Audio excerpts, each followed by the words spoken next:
This map pack in some ways is one of our first full direct Halo game projects.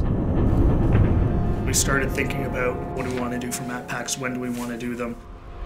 We definitely wanted to pay full service to the universe created in Reach. One big consideration when we were working was how do we fit this to the fiction? All these maps are unique from the story standpoint of being places that are snapshots around the Reach universe as Reach is falling. You're constantly confronted with the fact that there's this beautiful place, but it's not going to be there forever.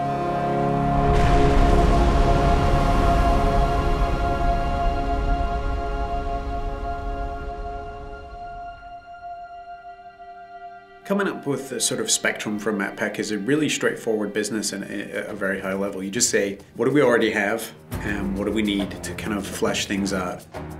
Everyone on the right side is working on super top secret stuff I can't talk about. And then everyone over here is also working on super secret stuff. Certain Affinity, we're an independent developer. It's kind of spread out where we have our down here in Austin, Texas. In little pods. We're about 50 people now.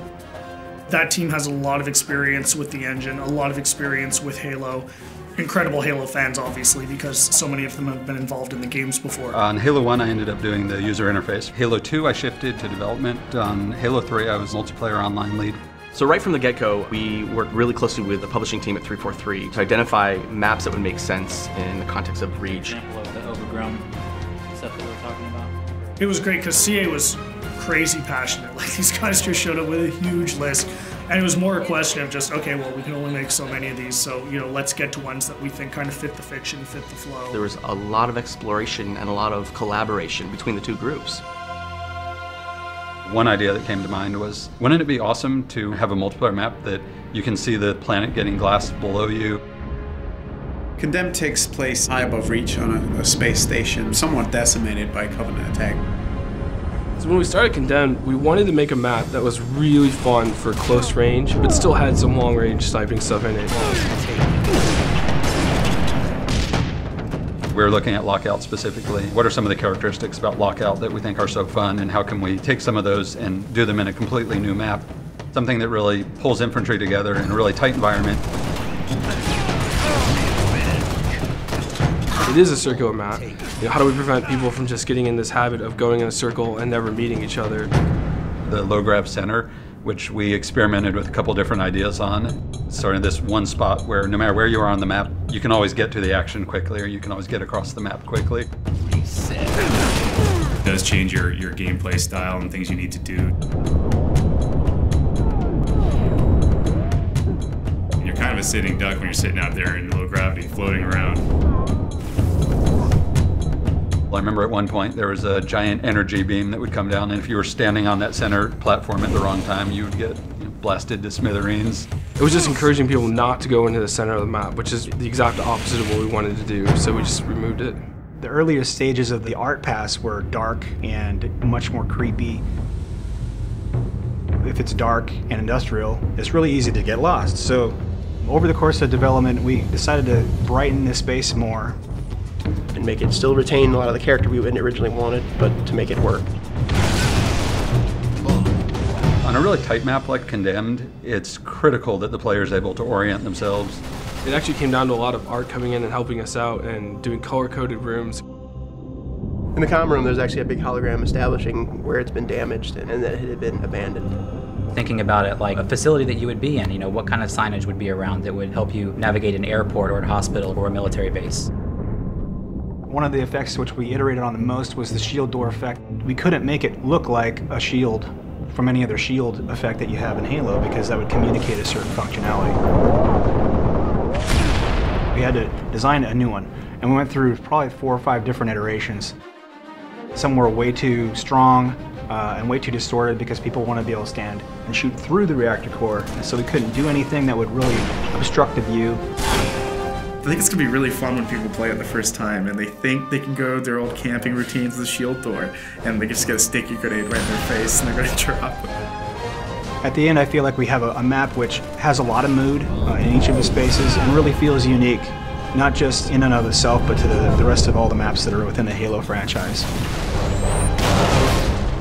We're looking at the story and the fiction, and we really want all of our maps to be set in very distinct locales. Highlands is a military training preserve where certainly Spartans did some training. You have the guard tower in the middle, judging the war games. The Pelican crash landed that had a bunch of Spartan 2s on it. The Covenant coming in and glassing the entire planet. The lighting for Highlands was really based around the idea of a forest fire. The closest thing we could come up with to glassing, nearby glassing. In some of the original concepts that we did, we were really going for more of an abandoned training facility. We had vines growing up, the buildings, and lots of overgrown foliage. Originally, the waterfall, which comes down through the middle of the map, flowed over and actually kind of hid the gully where the ghost is in there. While it's very interesting to do that kind of work, it doesn't really line up with the Halo aesthetic. Sometimes it's really good to just go back to a really simple shape and just get players meeting as fast as possible. From the ground up, we wanted to make a giant expanse with bases in it and vehicles in it. What's the flow of the vehicles going to be? How are they going to move across the map? And then how, on top of that, are the infantry going to move? We made it big because we wanted it to be very vehicle focused. One of the reasons I think it works well as objective is you have so many different options to how to get from point A to point B. It's a weird hybrid of Blood Gulch style map kind of as a foundation, but mixed with these much more complex infantry spaces and these tighter spaces and all this verticality. But also having a variety of different locations that you can kind of hide and sneak and kind of make your way through the map and hopefully find the other person before they see you in the sights. Definitely speaks to the Halo of yore.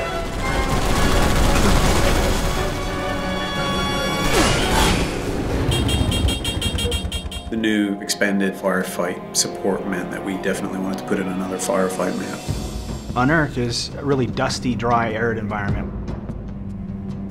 Reach is an industrial world, and its main purpose is a kind of military-industrial outpost at the far reaches of human space. It's quiet. You can see the tire tracks on the ground where there's been human activity, but it's gone. It's a ghost town. It's a ghost world. So you're seeing this huge open-cast mining facility with these kind of step plateaus where the minerals are being extracted from the ground. The complex itself is built right next to a meteor impact, so it made unearthing the titanium really easy. Set, start. Creating a Firefight map is a very different experience. We have to account for all these different types of AI of all different sizes, of all different movement types. Phantoms come in and supply the enemies to the outer perimeter. Hunters are almost 2 times the size of a player. When you go to put a door in, can this giant hunter fit through it? We really wanted to make a map that would allow people to jetpack from multiple levels. We wanted people to be able to armor lock in hallways and block the AI and get them to have to move and do different things. We cater to a wide variety of playstyles. If you want to do close quarters combat, there's opportunity for that in there. If you want to just get in a vehicle and run havoc and run over, 40, 50, 60 grunts, then you can. They want more vehicle combat in Firefight because that just adds a different dynamic than just being a Spartan on foot.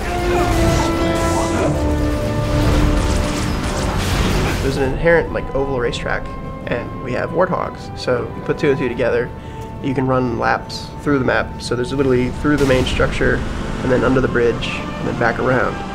You can load up your buddies, get a rocket launcher, rod and shotgun, and then run laps and just rack them up.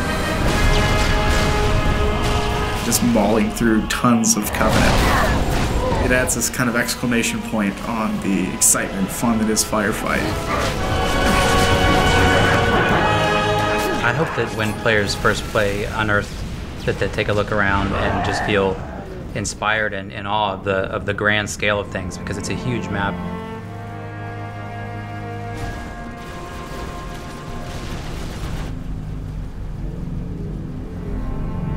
Unearthed is the calm before the storm. Highlands is the storm itself, with all the Covenant ships and the glassing that's happening right there on your doorstep. And then with Condemned at the very end, watching it all kind of go up in flames.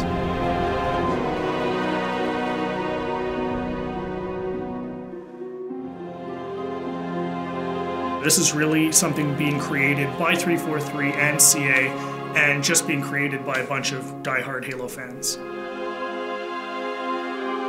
This is our core business. This is all we're doing from now on is Halo games and Halo support and Halo maps. We have resources, we have people, and we're going to throw those people and those resources and that talent and that effort to the Halo franchise, and it's a huge responsibility. People should understand that we understand that and we respect that, and we're going to do everything that we can. The community is huge for us in helping us shape what it is that we do next. The more vocal the community is, the more they tell us what they like, the more we can make sure that we try to give them that experience.